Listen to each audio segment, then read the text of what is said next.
Her name was Isabella Gonzalez. She was 19 years old. She was from Carrollton, Texas. She was a United States Army soldier, and she died in Jordan when an Iranian ballistic missile struck the base where she was stationed. Tyler James Fiehn was 25 years old. He was from Hawaii. He was also a United States Army soldier. He died in the same attack. Those are not strategic abstractions. They are not data points in an escalation analysis. They are people. A 19-year-old from Carrollton who had her entire life ahead of her, and a 25-year-old from Hawaii, both of whom answered a call to serve, and both of whom the Islamic Revolutionary Guard Corps of Iran targeted deliberately with a ballistic missile salvo directed at an American military installation in Jordan. The IRGC knew what it was firing at. This is not disputed by anyone with access to the operational picture. And now the President of the United States has said something he has never said before in this conflict. Something that changes the nature of everything that follows. Something that every intelligence service and every interested capital around the world is going to be parsing for every possible implication of every word. We are just going to end it. Let's back all the way up, because those 5 words, delivered by the commander-in-chief of the most powerful military in the history of human civilization, in the context of 9 consecutive nights of airstrikes against Iran, need the full weight of their context to be understood at their proper analytical scale. For the entirety of this conflict's stated operational logic, from the opening exchanges over the Strait of Hormuz, through the first ceasefire, through the MOU negotiations, through the resumed strikes, the American campaign's public framing had a defined and limited objective. Restore freedom of navigation, degrade the IRGC's ability to threaten commercial shipping through the Strait of Hormuz, prevent Iran from developing a nuclear weapon. These are significant objectives. They are not small, but they are bounded. They have a terminal condition that does not require the complete elimination of the IRGC as a functioning institution or the Islamic Republic as a governing entity. Trump's statement on July 20th, 2026 removes that bounded framing and replaces it with something that has no comparable terminal condition, short of total IRGC elimination. We were doing a little job at stopping them from having a certain capability, and now we are just ending it. What we are doing now is ending any chance where they could have a nuclear missile. Ending it. Not limiting it, not constraining it, not deterring it, ending it.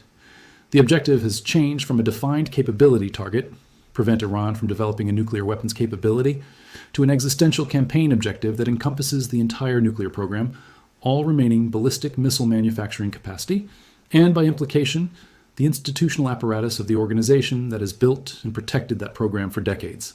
You cannot end the nuclear program without ending the institution that runs it, and you cannot end the institution that runs it without removing its ability to reconstitute. That is the logical cascade from we are just going to end it.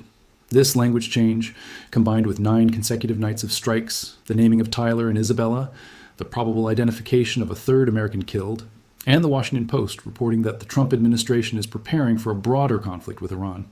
These are not separate developments. They are a single strategic development viewed from multiple angles simultaneously. Now map what the 9th consecutive night's targeting choices tell you about the operational execution of ending it. Tabriz was struck for the first time since the escalation began. Let that geographic fact register fully. Tabriz is in northwestern Iran. It sits near the borders with Azerbaijan and Turkey, roughly 1,500 kilometers from the Strait of Hormuz. It is not a coastal defense city. It is not a Hormuz maritime threat installation. It is not a fast attack boat base or coastal radar site or a cruise missile storage facility on the Iranian southern shore. Tabriz is home to an Iranian space and missile base, and it is home to what intelligence reporting and operational analysis have described as secret underground missile cities.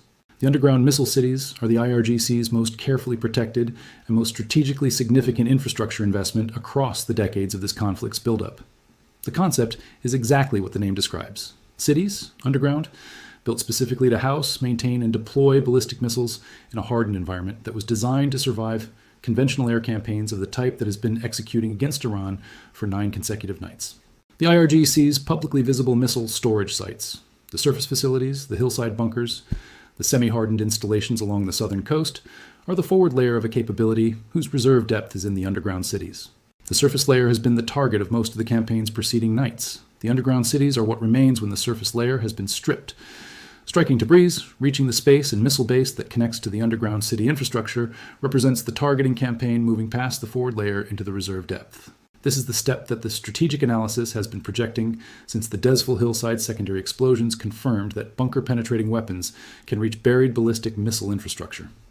What the Desville strike revealed is a proof of concept that deeply buried missile storage can be found and destroyed, Tabriz represents as the operational extension of that capability to the northwestern reserve geography that the IRGC had been counting on to survive the campaign against the southern facilities. Isfahan's overnight activity adds the nuclear dimension in its most direct operational expression yet.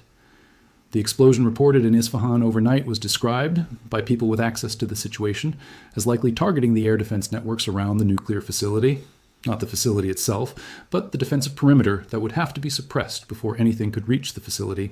The specific framing used was striking around the facility, so that if there is a need to do a ground operation or bring in helicopters, the target has been prepared. This is shaping language. This is the description of preparatory fires, conducted to enable a subsequent operation that the preparatory fires themselves do not execute. You soften the air defenses around a nuclear facility when you are planning to send something through those defenses that the softened air defense would otherwise threaten. The combination of Tabriz, Isfahan air defense softening, and Trump's "we are just going to end it" in the same operational period is the convergence of the geographic expansion of the campaign toward the Northwest Ballistic Missile Reserve infrastructure and the explicit articulation of the campaign's revised terminal condition. Ending, it requires reaching the underground cities in Tabriz. Ending it requires the nuclear infrastructure at Isfahan and Fordow to be destroyed or made permanently inaccessible. The targeting choices of the Ninth Night are not coincidentally aligned with the stated objective of ending it. They are its operational expression. The Shahid Marzieh tunnel complex is the infrastructure interdiction story of the current reporting cycle that has not received the analytical weight it warrants. Satellite imagery from July 18th confirmed this key transport corridor. The tunnel complex that connects Bandar Abbas on the southern coast with central Iran and Tehran through Yazd has been struck and destroyed. This tunnel complex is not a military installation in the conventional targeting sense. It is the physical logistics infrastructure through which the entire central and northern Iranian territory stays connected to the southern coast. Goods, fuel, military equipment, personnel, intelligence assets, everything that moves between Tehran and the strategic ports and military installations of the southern coast moves through this corridor.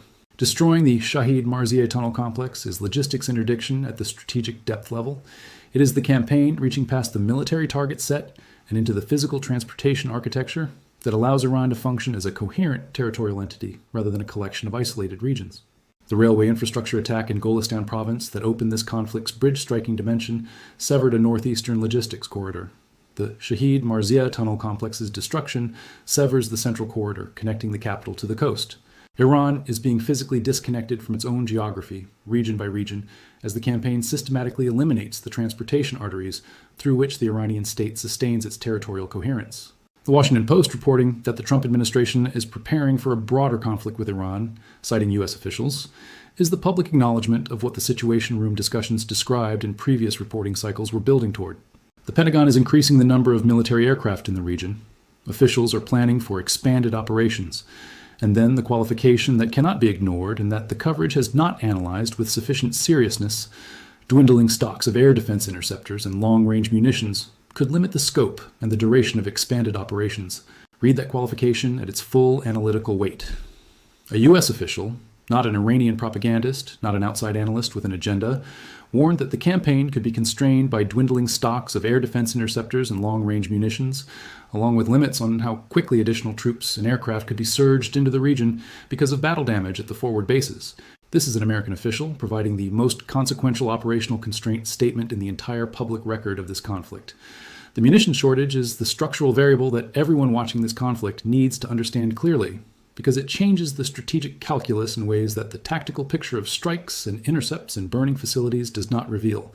9 consecutive nights of intensive air operations, suppression of enemy air defenses, precision strikes on hardened targets, long-range standoff weapons employment, layered air defense intercepts of Iranian ballistic missiles and drones, consume munitions at rates that the production and resupply pipeline must match or exceed for the campaign to sustain its current operational tempo indefinitely.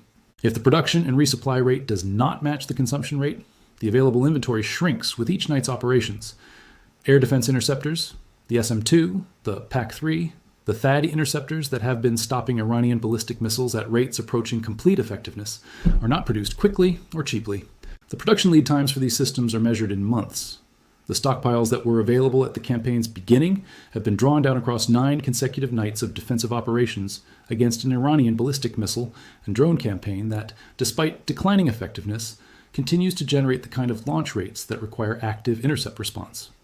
The same inventory that intercepts the drones over Kuwait and the missiles aimed at Bahrain and the Shahid drones heading for Oman shipping is the inventory that must be preserved for the expanded operations the broader campaign planning envisions. Long-range munitions, the JASSMs, the Tomahawk cruise missiles, the GBU-57 massive ordnance penetrators, the ATAC-MS rounds being launched from Kuwait are similarly finite. Every standoff weapon expended against a coastal radar site or an underground tunnel complex or a missile storage facility in the first 8 nights reduces the available inventory for the expanded operations the 9th night's Tabriz strikes indicate are now underway. The campaign that began with a relatively defined and bounded target set, coastal defense systems, IRGC maritime infrastructure, Hormuz threat capability, has expanded to Tabriz, to Shahid Marzieh tunnel complexes, to Isfahan nuclear facility air defense softening, to underground missile city infrastructure. The expanded target set is consuming the long-range munitions inventory that was allocated for a campaign of the original scope, at a rate calibrated for that original scope. Forward staging constraints from battle damage at Middle Eastern bases compound the supply chain problem. The bases in Bahrain, Jordan, Kuwait, and elsewhere in the region that have been receiving Iranian ballistic missile and drone attacks across 9 consecutive nights of conflict are the same bases that provide the forward staging positions for the strike aircraft, the refueling infrastructure, the weapon storage, and the command and control assets that make the campaign operational at the tempo it has been sustaining.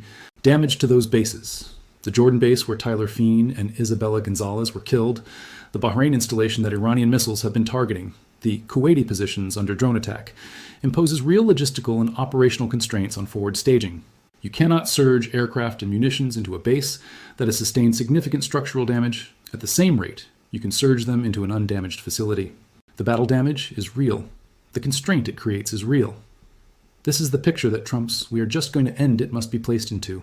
A campaign with a revised terminal condition that requires greater reach, more munitions, and more operational depth than the original framework contemplated, being executed against an adversary that is militarily degraded but still producing offensive launches against a supply chain and forward staging infrastructure that a U.S. official has characterized as potentially constraining to the expanded operations the revised terminal condition requires.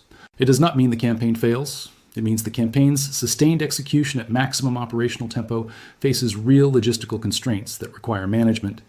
The commitment to end it is genuine and has been operationally demonstrated across 9 consecutive nights. The ability to end it efficiently, on the timeline that minimizes further American casualties, depends on managing the munitions consumption rate against the resupply pipeline and the forward staging capacity against the battle damage being sustained at the bases.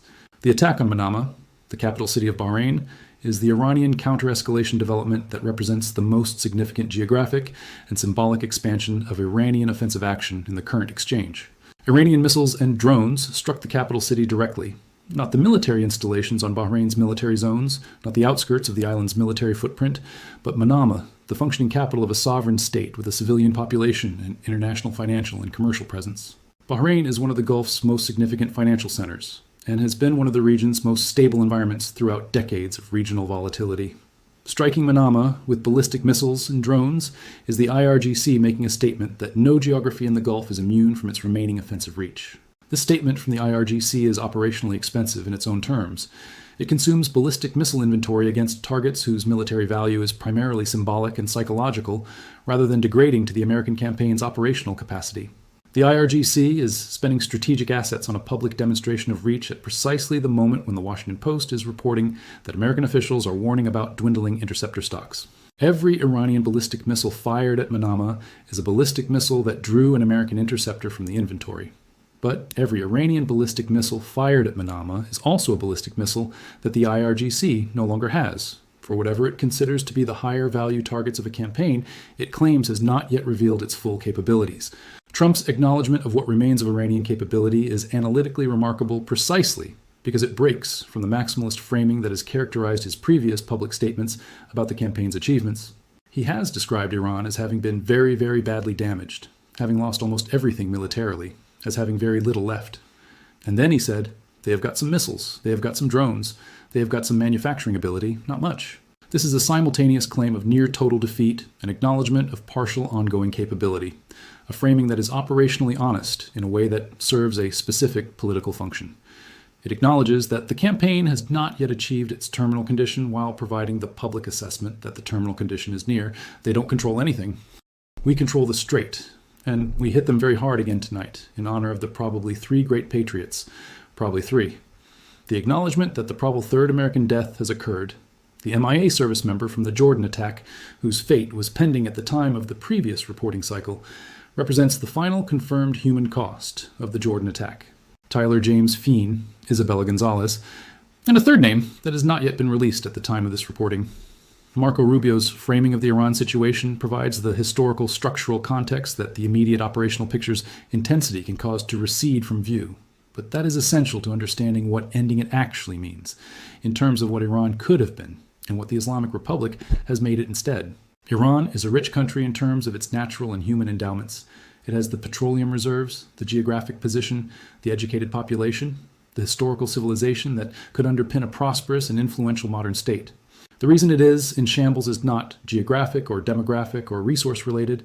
The reason is that every available resource, every dollar from sanctions relief, every barrel of oil sold, every unit of economic capacity, has been invested by the Islamic Republic into Hezbollah, into Hamas, into proxy networks, into the ballistic missile programs, into the nuclear enrichment infrastructure, into the apparatus of regional coercion, rather than into the country and its people. The Islamic Republic has been systematically defunding the Iranian state in favor of the IRGC's regional project for 47 years. This is what ending it means in the strategic register that goes beyond the Ninth Knight's targeting deck. The Islamic Republic has spent 47 years converting Iran's natural wealth into the instruments of its own military power and regional influence. Those instruments are now being systematically destroyed across 9 consecutive nights of American strikes.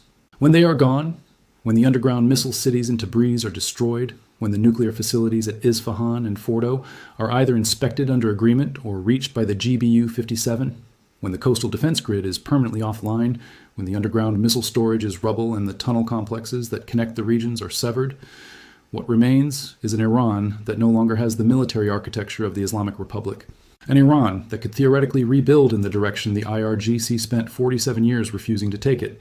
That is the longer horizon of ending it. Not just the elimination of a nuclear weapons program or the defeat of a maritime coercion strategy, the dismantlement of an institutional military apparatus that has been the instrument of the Islamic Republic's regional project, leaving behind a territorial entity, a population, a civilization that has no longer been subordinated to that apparatus. The ship sinking in the Strait of Hormuz, off the coast of Oman, currently on fire with the Iranians declining to claim responsibility, is the conflict's latest entry in the category of maritime incidents whose attribution is circumstantially clear and officially unconfirmed. A ship burning in the Strait of Hormuz in the context of 9 consecutive nights of U.S. strikes against Iran, and Iran's continued targeting of commercial vessels, declining to use its designated corridor, is almost certainly an IRGC attack. The absence of Iranian claims for this specific ship is itself unusual. The IRGC typically announces attacks on commercial vessels as demonstrations of Hormuz leverage. The silence may indicate that the attack was conducted through proxy or indirect means, whose attribution the IRGC prefers to keep deniable in the current environment, or it may reflect a command structure operating with enough internal fragmentation that the tactical layer is conducting attacks. The political layer has not authorized in the current diplomatic context. 9 consecutive nights. Tabriz in the northwest for the first time. Isfahan air defense softening explicitly described as preparation for ground operations or helicopter access. The Shahid Marzieh tunnel complex, severing the central logistics corridor. Munition stocks described as dwindling. Forward staging constrained by battle damage. The Trump administration preparing for a broader conflict. And a president who said, "We are just going to end it in the same sentence," as acknowledging that what is being ended is any chance where they could have a nuclear missile. Tyler James Fiehn was 25. Isabella Gonzalez was 19. A teenager from Carrollton, Texas, whose death at the hands of an IRGC ballistic missile in Jordan is the human fact at the center of a presidential declaration that is now directing the 9th, 10th, and all subsequent nights of this campaign. We are just going to end it. The underground missile cities in Tabriz are burning. The tunnel complex through Yazd is gone. The air defenses around the Isfahan nuclear facility are being systematically removed. The munitions are being resupplied. The aircraft are being surged. The forward staging constraints are being managed, and the campaign is expanding its geographic reach with each successive night. Tyler and Isabella's names are now spoken aloud by the country that sent them to Jordan and that received them back in the worst possible way. And the campaign that continues in their names is no longer bounded by the limited objective of restoring freedom of navigation through a 21-mile strait. It is ending something larger, and 9 consecutive nights of strikes across the full depth of Iranian territory are the operational demonstration of what that sentence means when a president says it and an air force executes it. The 10th night has not yet begun. Everything suggests it will not be smaller than the 9th.